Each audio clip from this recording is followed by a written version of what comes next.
bisa mengungkap sebenarnya yang terjadi gitu. Masalahnya karena Danu ini dalam analisa tertekan dengan ini gitu. Ya mau nggak mau kalau dipaksakan dia harus seperti ini yang terjadi tahun 2023. Isaka LPSK harus turun tangan.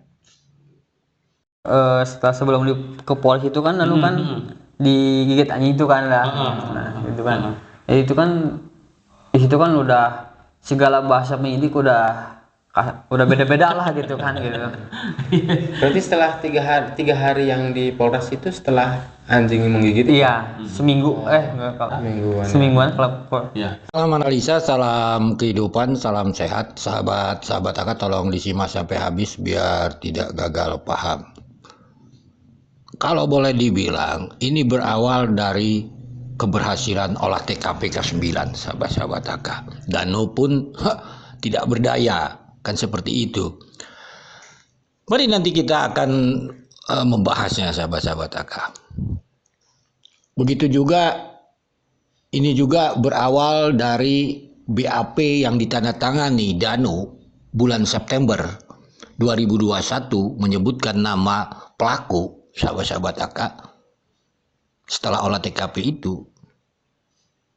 Tentunya berakhir di bulan September tanggal 19 2023 kemudian 2 tahun kemudian, sahabat-sahabat Aka. Ya orangnya itu juga dia sebutkan, mungkin ada penambahan lain.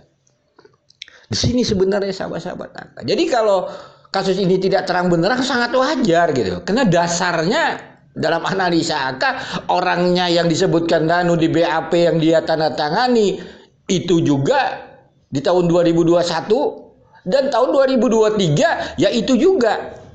Bagaimana bisa kasus ini terang benerang gitu. Ini pemahamannya sahabat-sahabat Aka. Mari kita dengarkan dulu potongan video ini. Ambil setik dan ganti sepatu itu, ternyata ada kejadian.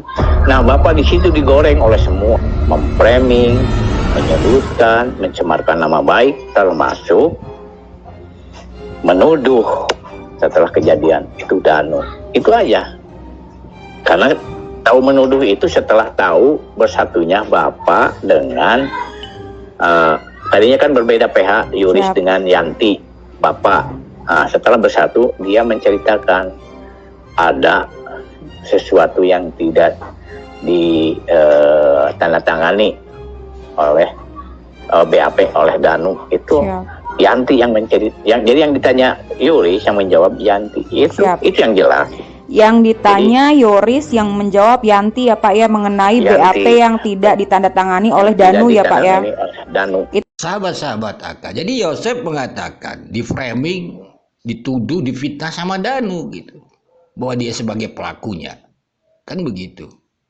Lalu kata Yanti bahwa tidak ditandatangani. Padahal ditandatangani. Ada apa? Yoris, Yanti, Danu ini gitu. Kan ini duduk permasalahannya. Nanti ada terbukti kalau dikata Yanti tidak ditandatangani, ternyata Danu mengatakan ditandatangani. Bukan katanya Kang Danu ini menyebutkan sebuah nama waktu di BAP itu dan tidak ditandatangani. Itu betul itu Kang Danu menyebutkan nama gitu. Betul. Oh si A lah pelakunya, benar seperti itu. Betul. Tapi tidak ditandatangani. Apa ada yang menyuruh atau bagaimana? Itu yang jelas ya ditandatangani, udah disampaikan kepada pengacara juga sih Pak Taufan juga. Udah ditandatangani ya udah. Udah. Ada. Begitu juga sahabat-sahabat Aka. Benarkah Yosef ini difitnah sama Danu? Jelas Danu juga nanti mengklarifikasi di sini gitu. Baik, Danu itu kan kemudian menandatangani itu ya. Betul. Bahwa pelakunya ada A. Menyebutkan nama lah seperti itu. Itu atas dasar apa? Nah, dasarnya dari mana ini? Dasarnya dari mana? Dasarnya ya Danu curiga aja gitu. Mencurigai aja. Hanya sebatas curiga. Berarti tidak melihat kalau gitu. Hanya sebatas curiga. Kan begini Mas, saksi itu kan melihat, mendengar, menyaksikan, merasakan di tempat itu. Kalau misalkan menyebutkan sebuah nama di hadapan penyidik, si A pelakunya berarti melihat, kan itu logikanya. Kalau sebatas curiga, ya mungkin secara kasarnya nggak boleh juga menyebutkan si A pelakunya, nggak boleh juga. Kan itu ya. karena menunjukkan penyidik kan secara emosional kepada Danu untuk mengungkapkan siapa pelakunya. Juga kan istilahnya langsung cepot gitu. enggak, emosional itu sebagai ibaratnya Danu itu binatang lah gitu. Bahwa dia hanya sekedar pada saat itu, sahabat-sahabat AK, dari keterangan Danu ini, bahwa dia setelah olah TKP ke-9 itu 3 hari ditahan itu, ya kalau boleh bilang dari cerita Danu diintimidasi sama penyidik, harus mengatakan siapa pelaku dan sebagainya. Lalu Danu pun menyebutkan nama pelaku tersebut. Kan Apa yang dicurigai dari saksi tersebut sehingga Danu itu menyebut bahwa dia adalah pelakunya? Ya curiganya simpel sih Bang, ya dia ibaratkan dia punya istri lah gitu kan. Punya istri selain almarhum Bibi lah gitu kan. Itu kan cenderungnya itu kan ada apa sih istilahnya, kesyirikan, ibaratnya apa sih, Cenderung ke sana gitu maksudnya. bukan apa sih, soal Iri materi atau bagaimana gitu. ya mungkin iri materi sih kan, Itu mungkin ya. Lalu landasan Danu curiga ke Yosep ini siapa? Karena dia kawin lagi. Ini kan cerita yang tidak masuk di akal gitu. Bahkan Danu mengatakan tentang penandatanganan BAP ini sudah disampaikan pada PH-nya gitu. Itu yang jelas ya ditandatangani, udah disampaikan kepada pengacara juga sih, Pak Toban juga. Udah ditandatangani ya ucapan Danu itu. Udah. Ini kan luar biasa. Bagaimana bisa kita memahami Danu begitu ditekan dari ceritanya itu, bahkan dia ditanyakan oleh konten kreator Subang Hijau apakah punya saksi dan sebagainya, melihat tidak, dia hanya sekedar mencurigai gitu. Tetapi ucapan cerita BAP ini dituangkan kembali itu ke dalam September 2023.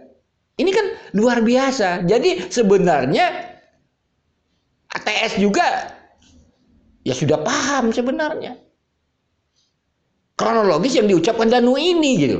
Dia hanya ditekan, dia menyampaikan hanya curiga dan sebagainya, tidak punya saksi dan sebagainya. Tetapi kenapa harus dilanjutkan di tahun 2023 gitu?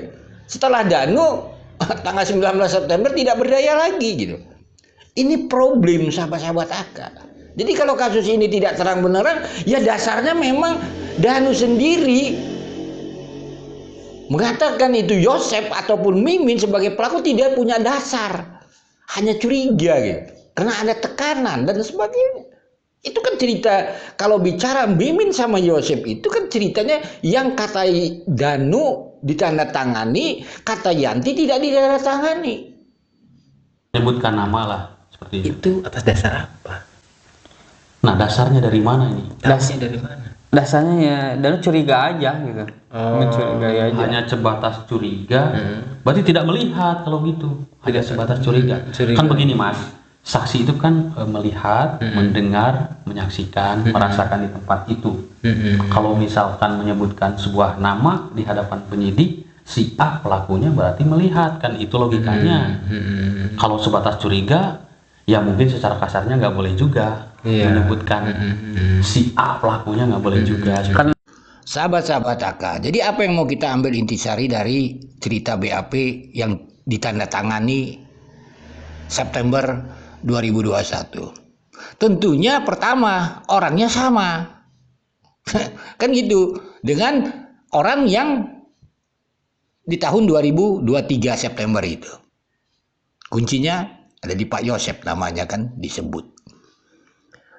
Tentunya sahabat-sahabat AK, kalau landasannya dari keterangan Danu ini bahwa dia hanya mencurigai dan sebagainya, berarti ini sulit diungkap. Kenapa? Ya Danu sudah mengatakan itu gitu. Kan? Makanya AK berkata kemarin, kalaulah Arigi punya saksi 2 Danu punya saksi tidak? Tentunya tidak punya, karena Danu hanya berdasarkan dari keterangan Danu. Cerita BAP 2021 ini hanya sekedar mencurigai gitu. Kan ini konteks permasalahannya gitu. Ya faktanya sampai detik ini, apa hasilnya? Begitu juga sahabat-sahabat AK. Yosef mengatakan di Koin 1000 bahwa kata Yanti tidak ditandatangani, padahal kata Danu ditandatangani. Ada apa? Yanti menyampaikan tidak ditandatangani gitu. Ini permasalahan juga sahabat-sahabat AK. BAP 2021 dihilangkan aja dulu semua.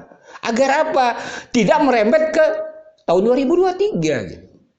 Setelah itu Danu kasih dia GC. Dia akan bicara apa yang sebenarnya. Kalau sekarang kan bingung dalam analisa AK, karena dia berpatokannya ucapan dia di tahun 2021 BAP itu. Sehingga masuk dia 2023 ya orangnya itu juga. Ini pemahaman AK. Ya kita kasihan juga dengan Danu kan. Kalau dia harus dipaksakan kronologis BAP tahun 2021, kenapa dipaksakan? Ya orangnya itu juga tahun 2023 ya Yosef gitu. Bagaimana dia bisa tekanan batin mental dia ini agar tenang sebenarnya, bisa mengungkap sebenarnya yang terjadi gitu. Masalahnya karena Danu ini dalam analisa tertekan dengan ini gitu. Ya mau nggak mau kalau dipaksakan dia harus seperti ini yang terjadi tahun 2023. Isaka LPSK harus turun tangan. Cabut dulu cerita tahun 2021. Kalau tahun 2021 dicabut BAP ini tidak akan ada di tahun 2023 tentang Yosef. Ini pemahaman AK. Tapi sekali lagi ini hanya sebuah analisa. Kalau soal GC AK 1000% menginginkan Danu dapat GC, tapi cabut dulu ini BAP tahun 2021 agar tidak menjadi beban mental Danu sehingga merembet ke tahun 2023. Begitu sahabat-sahabat. Sekali lagi salam sehat, salam kehidupan. Mohon maaf bila ada kata-kata